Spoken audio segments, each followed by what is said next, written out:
Fala pessoal, sejam muito bem-vindos à nossa análise de hoje, uma verdadeira aula magna de direito constitucional. Nossa missão aqui é desvendar o tema 571 de repercussão geral do STF. Então já preparem os cadernos porque nós vamos explorar a curiosa e um tanto bizarra figura do servidor público privado. E para começar, imagina a seguinte situação. O Estado pode obrigar alguém a se aposentar, sendo que ele sequer paga o salário dessa pessoa? Parece meio doido, não é? Mas foi exatamente essa a charada que o Estado do Paraná tentou impor a uma escrivã, querendo forçar a aposentadoria dela aos 70 anos de idade. Guardem bem essa pergunta na cabeça, porque ela é a chave de toda a nossa aula e a base do conflito que levou os ministros do STF a um debate bem profundo. Bom, para a gente entender isso direitinho, nosso roteiro de hoje é super direto. Ponto 1. O mistério do cargo público. 2. A diferença entre o que é estatizado e o que é privado. 3. O precedente do tribunal. 4. A decisão do STF no tema 571. E, para fechar, 5. As consequências práticas. Uma estrutura lógica e clara para que todo mundo possa gabaritar esse assunto em qualquer prova ou debate. Bora lá? Certo. Ponto 1. O mistério do cargo público e como toda essa confusão começou. Vamos conhecer a nossa personagem principal. Apresento a vocês a dona Iraci Nazari. Ela ingressou como escrivã lá no cartório distribuidor de Foz do Iguaçu em 1969. E olha só o detalhe de ouro aqui. Ela era remunerada exclusivamente por custas e emolumentos, ou seja, por aquelas taxas que as partes pagam direto no processo, sabe? 0 centavos vinham dos cofres públicos. Mesmo assim, ao atingir a idade limite, o Estado do Paraná bateu na porta e falou: opa, hora de aplicar a aposentadoria compulsória. Só que, pera lá, o que diz a lei sobre isso? A tal da aposentadoria compulsória, que está no artigo 40 da Constituição, é a famosa expulsória. É aquela aposentadoria obrigatória que, historicamente, era aos 70 anos e hoje é aos 75. A grande questão é que o texto constitucional é super claro. Essa regra só se aplica aos servidores titulares de cargos efetivos. E aí o impasse estava formado. Uma escrivã que faz um serviço para o Estado, mas não ganha salário do Estado, é titular de cargo efetivo? E é aí que entramos no nosso ponto 2. Estatizado versus privado. Para quem está começando no direito administrativo, entender essa diferença é absolutamente crucial.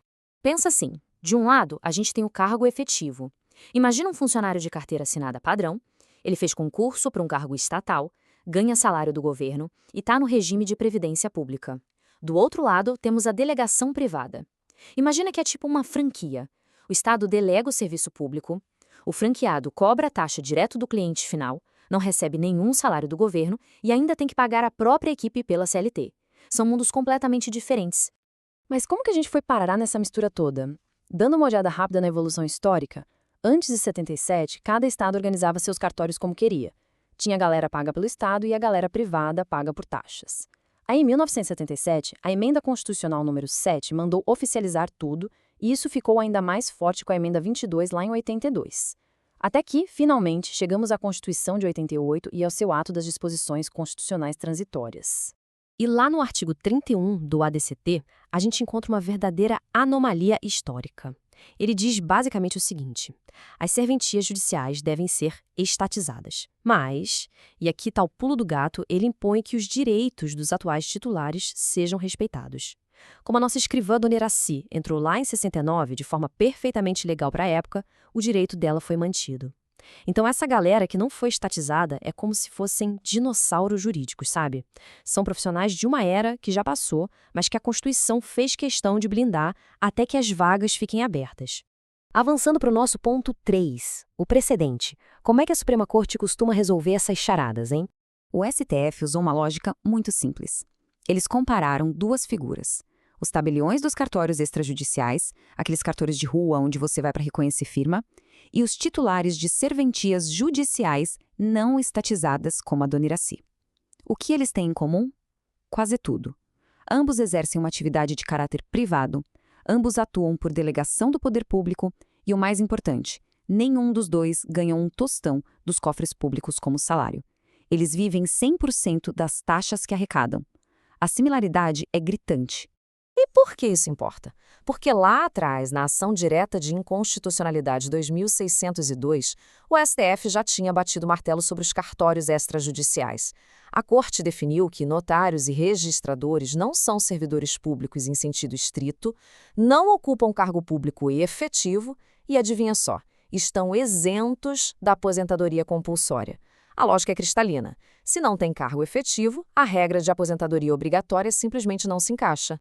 Beleza, vamos para o ponto 4, a decisão no tema 571. É aqui que acontece o grande clímax do STF, relatado pelo ministro Gilmar Mendes. Só que, gente, antes de sair a decisão, teve uma reviravolta digna de filme nesse processo. O estado do Paraná percebeu que ia perder feio e, de repente, resolveu reconhecer o direito da dona Iracina via administrativa. Eles tentaram desistir do recurso, mas o STF virou e falou, de jeito nenhum. Sabe por quê? O artigo 998 do Código de Processo Civil garante que, se a repercussão geral já foi reconhecida, o tribunal vai julgar a tese de qualquer forma. O tribunal olhou para o cenário maior. A tese geral que vai servir para o país todo é mais importante que a vontade do Estado ali na hora. Uma baita lição de processo civil. E aí veio o veredito final fixado pelo ministro Gilmar Mendes e seguido pelo plenário. Galera, anotem isso aí porque despenca em prova. Não se aplica a aposentadoria compulsória aos titulares de serventias judiciais não estatizadas, desde que não sejam ocupantes de cargo público efetivo e não recebam remuneração dos cofres públicos. Fim do mistério. O Supremo basicamente pegou a mesma lógica do setor extrajudicial e colou nessa anomalia judicial. E com isso, chegamos ao nosso quinto e último ponto: as consequências práticas, o que isso muda de verdade no mundo jurídico.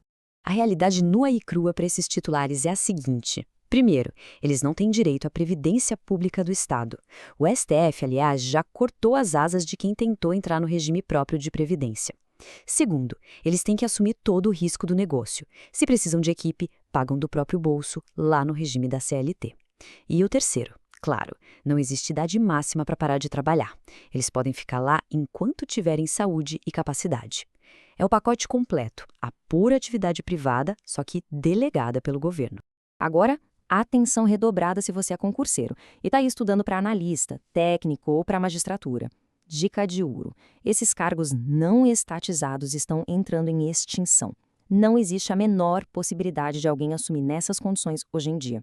Conforme essa galera for se aposentando por conta própria ou falecendo, essas vagas voltam para o Estado e são preenchidas via concurso público tradicional. O grande objetivo da Constituição é justamente esse, a estatização total das serventias. E para a gente fechar a nossa aula com chave de ouro, eu deixo uma provocação. Conforme essas serventias históricas privatizadas vão sumindo do mapa e o Estado assume absolutamente tudo, como é que isso vai impactar a eficiência, a agilidade e o custo da nossa justiça? Será que a máquina pública vai dar conta de ser tão ágil quanto a iniciativa privada era em alguns desses casos? Fica aí essa pulga atrás da orelha para a gente continuar debatendo. Pessoal, muitíssimo obrigado por acompanharem nossa explicação estruturada de hoje e a gente se vê numa próxima.